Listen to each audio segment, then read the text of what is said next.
안녕하세요. 우리 동네가 낡아서 새롭게 바뀌었으면 좋겠는데 재개발 시작한다고 한 지가 언젠데 왜 이렇게 감감무소식일까? 답답하셨던 적 있으시죠? 오늘은 바로 그 속 터지는 고민을 해결해 줄 새로운 재개발 방식, 복합개발 사업에 대해서 제가 속 시원하게 알려드릴게요. 맞아요. 우리 동네가 막 번쩍번쩍하게 바뀐다니 너무 좋은데 그게 10년도 더 걸린다고 하면 솔직히 좀 막막하잖아요. 도대체 뭐가 문제길래 이렇게 오래 걸렸던 걸까요? 자, 그럼 먼저 기존의 재개발 방식이 왜 그렇게 복잡하고 오래 걸릴 수밖에 없었는지 그 이유부터 한번 짚어보겠습니다. 지금 보시는 이 엉킨 실타래, 이게 바로 기존 재개발 방식의 현실이었어요. 사업 기간은 뭐 한도 끝도 없이 길어지고요. 절차는 또 왜 이렇게 복잡한지, 주민들끼리 의견이 안 맞아서 다투는 일도 정말 많았죠. 심지어 규제까지 너무 빡빡해서 민간 건설사들이 참여하기도 어려웠습니다. 한마디로 시작부터가 첩첩산중이었던 거죠. 그래서 이런 답답한 상황을 해결하려고 새로운 법이 딱 등장했습니다. 그 이름은 바로 도심 복합 개발 사업. 이 꽉 막혔던 재개발의 혀를 뻥 뚫어줄 아주 획기적인 해결책이라고 할 수 있어요.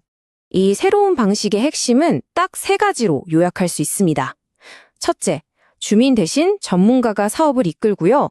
둘째, 복잡한 절차를 확 줄였습니다. 그리고 마지막, 셋째, 민간 기업들이 적극적으로 참여할 수 있도록 아주 강력한 인센티브를 준다는 거예요. 비유하자면 국도로 구불구불 돌아가던 길을 KTX 타고 직선으로 뚫어버리는 거죠. 자, 그렇다면 이 새로운 방식에서 가장 크게 아주 핵심적으로 달라진 점은 뭘까요? 바로 주민들이 직접 만들어서 운영하던 조합이 없어졌다는 겁니다. 여기 그림을 보시면 차이가 확 느껴지시죠? 왼쪽 기존 방식에서는 주민들이 직접 조합을 만들어서 사업을 이끌다 보니까 아무래도 전문성이 좀 부족하고 또 그 과정에서 주민 간의 갈등도 많았어요.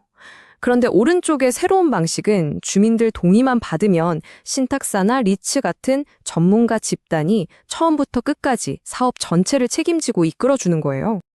네, 바로 이 조합 설립이라는 단계를 아예 생략해버린 거? 이게 진짜 신의 한 수라고 할 수 있는데요. 덕분에 주민들은 이제 전문가랑 손잡고 안정적으로 돈 문제 해결하고요. 사업이 엎어질 위험 부담은 줄이면서 투명성은 훨씬 높일 수 있게 된 거죠. 그러니까 사업 지원의 가장 큰 원인이었던 걸 뿌리 뽑은 셈이에요. 그럼 이런 생각 드실 수 있죠. 나는 이 사업 별로 하고 싶지 않은데? 그럼 어떻게 되냐고요? 이 부분도 아주 합리적으로 바뀌었습니다. 그냥 감정평가액 띡 주고 끝나는 게 아니고요. 나중에 아파트 다 짓고 나서 생길 개발 이익까지 미리 계산해서 그걸 포함한 시세 수준으로 보상을 해주는 거예요. 이러니 억울한 일이 훨씬 줄어들겠죠? 자, 그럼 민간 건설사 같은 회사들은 도대체 왜 이 사업에 참여하려고 할까요? 바로 이 사업을 쭉쭉 밀고 나갈 수 있게 만드는 강력한 엔진, 바로 인센티브가 있기 때문입니다.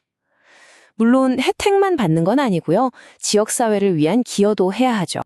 와, 이건 개발사 입장에서 보면 정말 솔깃한 제안이죠. 용적률을 엄청나게 높여줘서 건물을 훨씬 높고 넓게 지을 수 있게 해주고요. 심지어는 주거 지역을 상업 지역으로 바꿔주기도 합니다. 까다로운 건축 규제도 많이 풀어주니까 더 멋지고 자유롭게 건물을 설계할 수 있게 되는 거예요. 하지만 세상에 공짜는 없겠죠? 이 저울 그림처럼 파격적인 혜택을 받은 만큼 지역 사회를 위해서 공공기여라는 걸 해야 합니다. 예를 들면 공공주택을 짓거나 부족했던 도로, 주차장을 만들고 또 동네에 꼭 필요한 어린이집이나 도서관 같은 편의시설도 지어야 하는 거죠. 그러니까 개발사도 좋고 주민도 좋고 모두가 윈윈하는 구조인 거예요. 이제 마지막으로 아마 여러분이 가장 궁금해하실 만한 질문들, 그래서 우리 집은, 우리 동네는 하는 질문들에 대해서 제가 하나씩 콕콕 집어서 답변해 드릴게요. 제일 먼저 드는 질문일 거예요. 과연 우리 동네도 이 좋다는 복합개발 사업 할 수 있는 걸까요? 결론부터 말씀드리면 네, 가능합니다. 물론 조건은 있어요. 지하철역에서 가깝거나 낡은 건물이 아주 많은 지역처럼 법에서 정한 요건을 만족해야 하고요.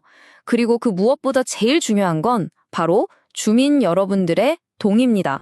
이 부분 정말 중요하죠. 아니, 조합이 없어진다니? 그럼 내 소중한 재산은 누가 안전하게 관리해주나 당연히 걱정되실 거예요.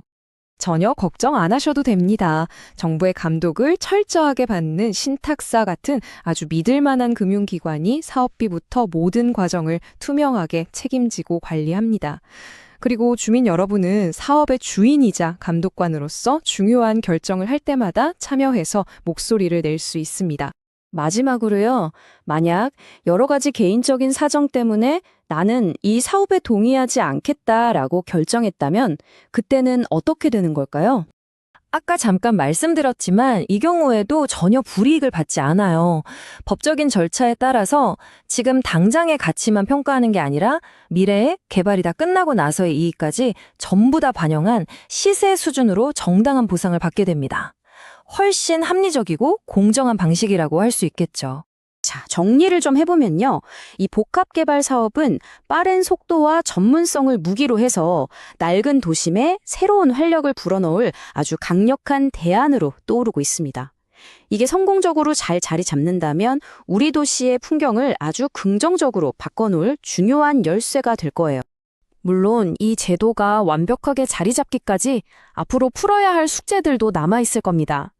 과연 이 새로운 방식이 빠른 개발이라는 장점과 우리 모두를 위한 이익이라는 두 마리 토끼 사이에서 정말 황금 같은 균형점을 찾아갈 수 있을지 앞으로도 우리 모두가 계속 관심을 갖고 지켜봐야 할 것 같습니다.